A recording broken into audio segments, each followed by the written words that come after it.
তাবলিগের ভেতরে যাদেরকে জুবায়েরপন্থী বলা হইতেছে সেইটাই তাবলিগের মূলধারা। সেই পক্ষের সাথে আছেন বাংলাদেশের কওমি, দেওবন্দি, হেফাজত ঘরানার অর্থাৎ মূলধারার আলেম সমাজের প্রায় সকলেই, এবং তাবলিগের সাথে সংশ্লিষ্ট সাধারণ জনতার বৃহৎ সংখ্যাগরিষ্ঠ অংশ। আবার ইন্টারেস্টিং ব্যাপার হইতেছে, এই পক্ষ আদর্শগত এবং মনস্তাত্ত্বিকভাবে শেখ হাসিনার ফ্যাসিবাদী শাসন এবং ভারতীয় আধিপত্যবাদের ঘোর বিরোধী। এই পক্ষই তাবলিগের মধ্যে বৃহৎ সংখ্যাগরিষ্ঠ এবং সবচেয়ে প্রভাবশালী অংশ।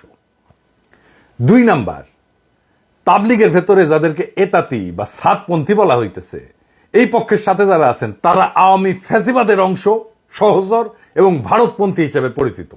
এই পক্ষের সাথে যারা আছেন তাদের বড় অংশই সেকুলার এডুকেশনে শিক্ষিত। মূলধারার সুপরিচিত আলেমদের কেউই এই পক্ষের সাথে নাই। এই পক্ষের নেতৃত্বে বা সামনের সারিতে যারা আছেন আসেন তাদের কয়েকজনকে আমরা দেখি। আলহাজ সৈয়দ ওয়াসিফুল ইসলাম, উনি কে? উনি ডেইলি স্টার পত্রিকার সম্পাদক মাহফুজা নামের স্ত্রী শাহিনা নামের ছোট ভাই।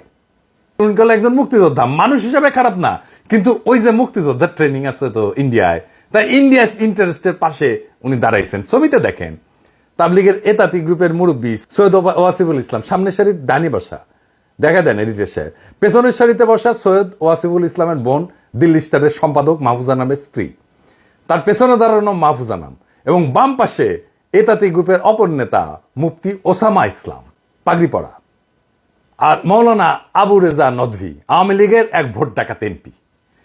আর কে? সাতক্ষীরা জেলার আওয়ামী লীগের ভারপ্রাপ্ত সভাপতি কাজী এর্তেজা হাসান। আমরা তার পরিচয় আরো বিস্তারিতভাবে দেখব। আর কে?